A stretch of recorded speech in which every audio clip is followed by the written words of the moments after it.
अब आया ऊँट पहाड़ के नीचे। अब असल मज़ा आएगा इस शाज़िया को और औरंगज़ेब को, जो बहुत ज़्यादा इधर-उधर हवाओं में उड़े थे कि बस सब कुछ उनके हाथ आ गए।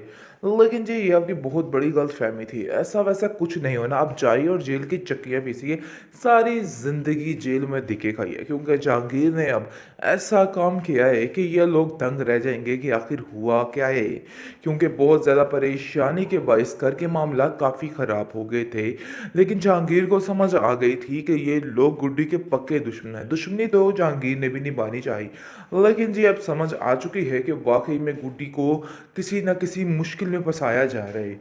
बहुत परेशान हो चुके हैं घर वाले, क्योंकि अब शाजिया को समझ आ गई है कि नहीं भाई, ये हमारा ढोल ज़्यादा देर तक बजने वाला नहीं है। बहुत जल्द हम जेल की सुलाखों के पीछे होंगे। बहुत परेशान हो चुके हैं। और शाजिया कहती है कि नासिर भी चला गया है। मुझे तो समझ नहीं आ रही कि आखिर मैं क्या करूं। बस मुझे लग रहा है कि अब हमें जितनी जल्दी हो सके तुम्हारी खाला के घर जाना चाहिए, क्योंकि वो ही तुम्हारे लिए सबसे सेफ प्लेस है। जिसको सुनकर वो कहती है कि जी आप बिल्कुल ठीक कह रहे हैं। मैं जैसे ही आमिर बाबा के घर रही थी, यकीन मानिए मैं बहुत परेशान थी कि यही चचा से मेरी शिकायत ही ना कर दें, कोई ऐसी बात ना कर दें जिसकी वजह से मैं फंस जाऊं। काफ़ी परेशान थी बेचारी।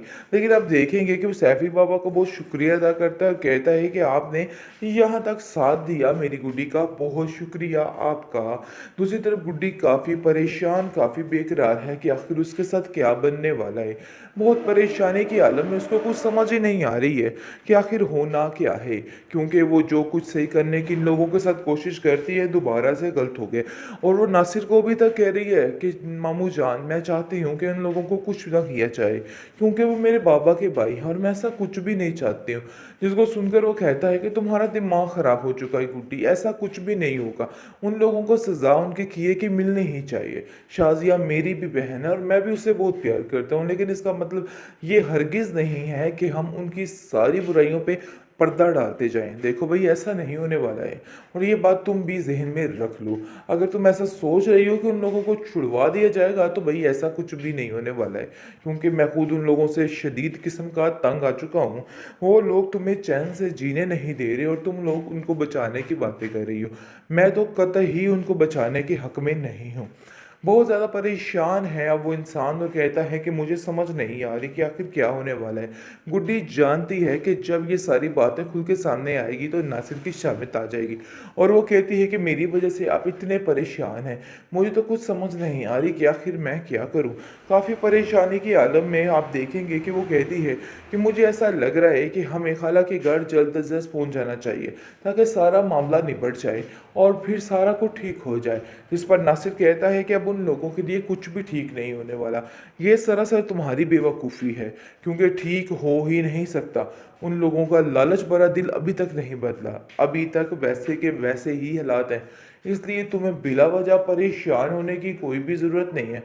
टेंशनें मत पालो, टेंशनें मत लो। यानी कि अब तुम्हारा वक्त सोचने का नहीं, सुकून से जीने का है। इसलिए बिल्कुल भी परेशान मत हो। जिसको सुनकर वो कहती है, परेशानी वाली बात तो है ना, जब तक मैं अपनी खाला के पास नहीं पहुंच जाती हूँ परेशानी ही परेशानी है, क्योंकि मैं जानती हूँ कि सबसे ज़्यादा सेफ मैं पर हूँ। वैसे मामू जान, आपका बहुत शुक्रिया, आपने मेरा यहाँ तक बहुत ज़्यादा साथ दिया है।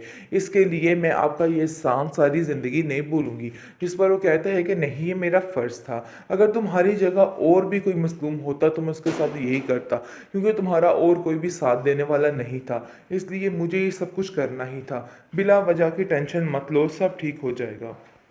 अब आया ऊँट पहाड़ के नीचे। अब असल मज़ा आएगा इस शाज़िया को और औरंगज़ेब को, जो बहुत ज़्यादा इधर-उधर हवाओं में उड़े थे कि बस सब कुछ उनके हाथ आ गए। लेकिन जी ये आपकी बहुत बड़ी गलतफ़हमी थी। ऐसा-वैसा कुछ नहीं होना। आप जाइए और जेल की चक्कियाँ पीसिए। सारी ज़िंदगी जेल में धक्के खाइए, क्योंकि जहांगीर ने अब ऐसा काम किया है कि ये लोग दंग रह जाएँगे कि आखिर हुआ क्या है? क्योंकि बहुत ज़्यादा परेशानी के बाइस घर के मामला काफ़ी ख़राब हो गए थे।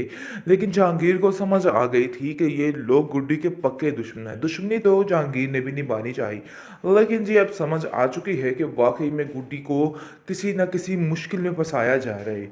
बहुत परेशान हो चुके हैं घर वाले, क्योंकि अब शाज़िया को समझ आ गई है कि नहीं भई, ये हमारा ढोल ज़्यादा देर तक बजने वाला नहीं है। बहुत जल्द हम जेल की सुलाखों के पीछे होंगे। बहुत परेशान हो चुके हैं और शाज़िया कहती है कि नासिर भी चला गया है। मुझे तो समझ नहीं आ रही कि आखिर मैं क्या करूँ?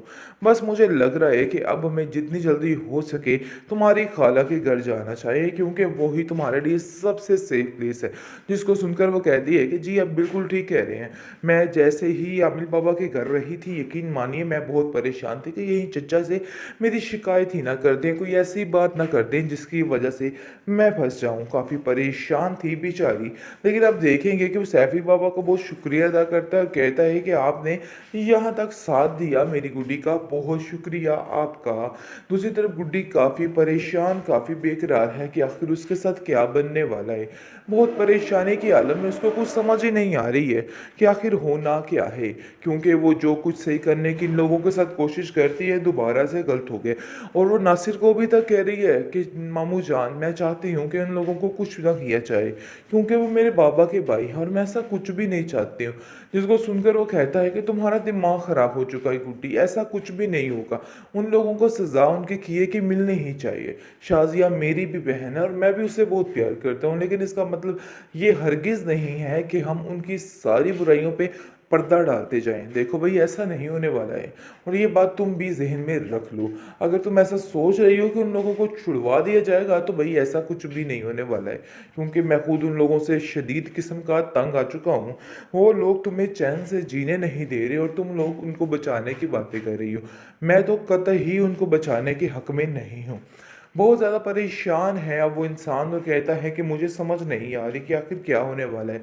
गुड्डी जानती है कि जब ये सारी बातें खुल के सामने आएगी तो नासिर की शामित आ जाएगी और वो कहती है कि मेरी वजह से आप इतने परेशान हैं, मुझे तो कुछ समझ नहीं आ रही कि आखिर मैं क्या करूं। काफ़ी परेशानी की आलम में आप देखेंगे कि वो कहती है कि मुझे ऐसा लग रहा है कि हमें खाला के घर जल्द अज जल्द पहुँच जाना चाहिए, ताकि सारा मामला निबट जाए और फिर सारा कुछ ठीक हो जाए। जिस पर नासिर कहता है कि अब उन लोगों के लिए कुछ भी ठीक नहीं होने वाला। ये सरासर तुम्हारी बेवकूफ़ी है, क्योंकि ठीक हो ही नहीं सकता। उन लोगों का लालच भरा दिल अभी तक नहीं बदला, अभी तक वैसे के वैसे ही हालात हैं। इसलिए तुम्हें बिला वजह परेशान होने की कोई भी ज़रूरत नहीं है। टेंशनें मत पालो, टेंशनें मत लो, यानी कि अब तुम्हारा वक्त सोचने का नहीं, सुकून से जीने का है। इसलिए बिल्कुल भी परेशान मत हो। जिसको सुनकर वो कहती है, परेशानी वाली बात तो है ना, जब तक मैं अपनी खाला के पास नहीं पहुंच जाती हूँ परेशानी ही परेशानी है, क्योंकि मैं जानती हूँ कि सबसे ज़्यादा सेफ मैं पर हूँ। वैसे मामू जान, आपका बहुत शुक्रिया, आपने मेरा यहाँ तक बहुत ज़्यादा साथ दिया है। इसके लिए मैं आपका ये एहसान सारी ज़िंदगी नहीं भूलूंगी। जिस पर वो कहता है कि नहीं, ये मेरा फ़र्ज़ था। अगर तुम्हारी जगह और भी कोई मज़लूम होता तो मैं उसके साथ यही करता, क्योंकि तुम्हारा और कोई भी साथ देने वाला नहीं था। इसलिए मुझे ये सब कुछ करना ही था। बिला वजह की टेंशन मत लो, सब ठीक हो जाएगा।